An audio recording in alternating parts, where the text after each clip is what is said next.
আমাদের 3 দফা দাবি দিয়েছি। 1 দফা দাবি 1 নম্বরে চেয়ারম্যানের অপসারণ। আমরা চেয়ারম্যানের অপসারণ পরে ওই 2 দফা দাবির আমরা পরবর্তীতে আলাপ করব।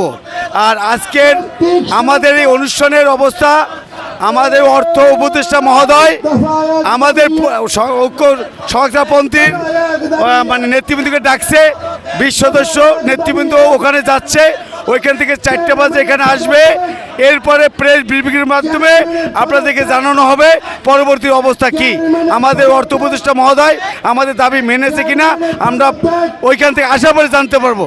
সেটির নেতৃত্বে আছে আমাদের ঐক্য পরিষদের সভাপতি, সাধারণ সভাপতির নেতৃত্বে তারা 20 সদস্য কমিটি ওখানে উপস্থিত হবে 4টা বাজে উপদেষ্টা মহোদয় ওইখানে। এখন অর্থ উপদেষ্টা মহোদয় কী যে কোন বিষয়ে আলাপ করবে তা তো আমরা জানতেছি না। আমাদের প্রতিনিধিগণ এখানে আসার পরে আমরা জানতে পারবো কি আলাপ হয়েছে। আপনিও জানবেন, আমরাও জানবো।